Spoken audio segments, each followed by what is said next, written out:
from Chef Pragam's Kitchen, and today I'm back with a new recipe which is Atta chocolate cake. So this recipe is an eggless recipe. I have not used any egg in this recipe. Without using egg also, our Atta chocolate cake is soft and fluffy. So if you like this recipe, please like, subscribe, share, and don't forget to press the bell icon. So let's get started with our Atta flavor chocolate recipe. So let's get started with our eggless Atta chocolate cake. So for that, the first step is we're going to take a bowl and add 1 cup of yogurt. I'm using yogurt over here because I'm not using egg, because our cake is eggless. So this will make our cake more soft and fluffier. And next I'll be adding half teaspoon of baking soda and then mixing it.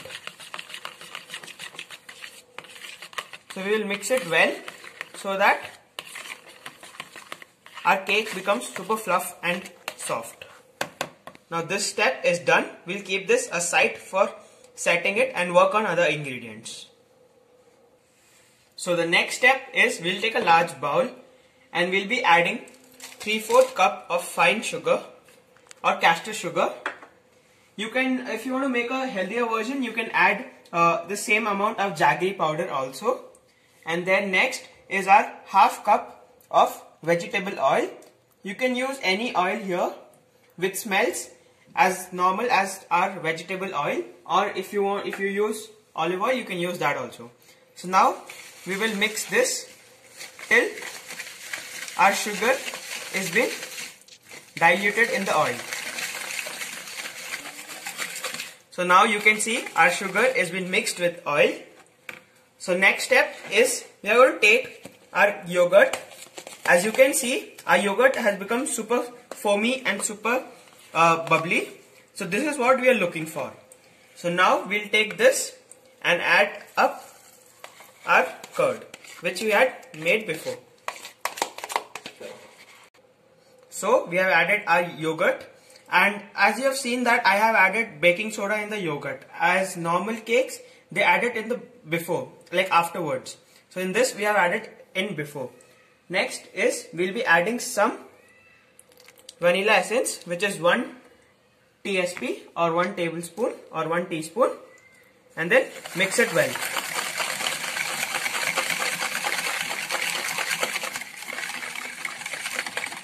So as now you can see our sugar, yogurt, oil and baking soda is mixed. It's in this consistency. Now the next step is we'll be adding some coffee in this. So for that I have taken 1/3 cup of milk and I'll be adding coffee powder into it, which is 1 tablespoon.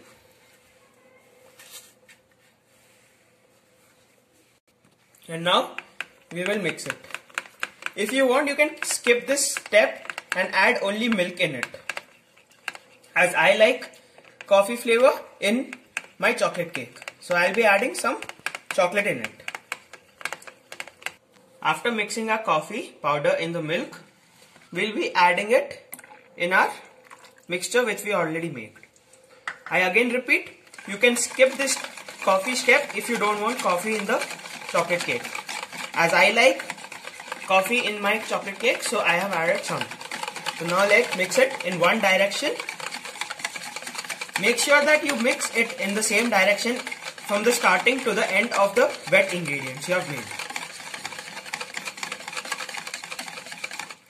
So this looks good. Now time to add up our dry ingredients.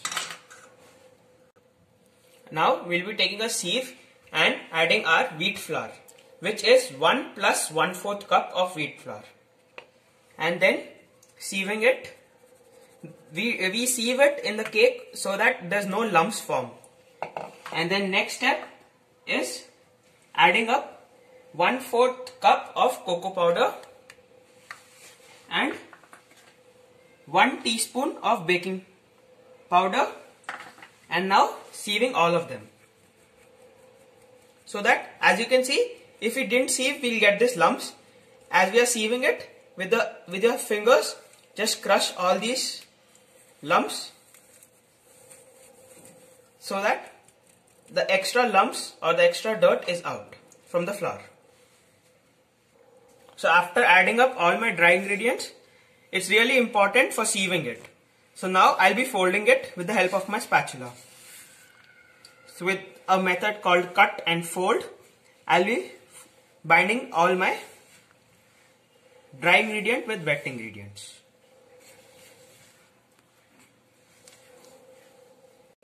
So I repeat once more, the step which we are using here is cut and fold method for folding up our batter. And now you can see, after mixing all the dry and wet ingredients, the batter should be in this consistency. And if you feel that our batter is too thick, just add a little bit of milk and make it in this consistency. And at this step, I'll be adding some cashew nuts. You can add walnut, almond, raisins, anything as your choice. So over here goes our crushed nuts. And then with the same method, we'll bind all the cashew nuts in our batter to give it a crunchy taste. So as you can see, it's all ready. Now it's time for baking it. So guys, our batter is ready. Now we are going to grease our baking tin. So I've added a butter paper, and then with some vegetable oil, I'll be greasing it. If you are trying to make this without oven, you can take a cooker and add some salt down and then preheat it and then bake it. So now we'll be adding our batter which we made. So now after adding up my batter, we'll be decorating it with some cashew nuts.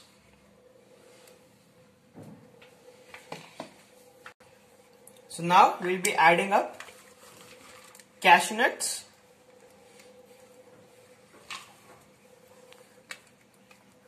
To give it a rich look, and top it also with some choco chips.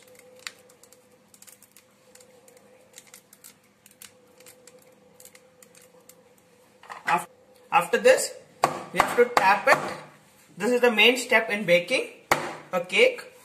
And then you can even add any other nuts of your choice like almond, walnut, cashew nuts, raisins, etc. And now I'm going to bake this at 180 degrees centigrade for 30 minutes. And if you're doing it on a cooker, you have to cook it for 40 minutes till our center is properly cooked in a preheated oven for 10 minutes at 180 degrees Celsius. So now it's time to bake it. So now it's time to bake it at 180 degrees centigrade for 30 minutes. So guys, my atta chocolate cake is ready. So now it's time to remove this parchment paper.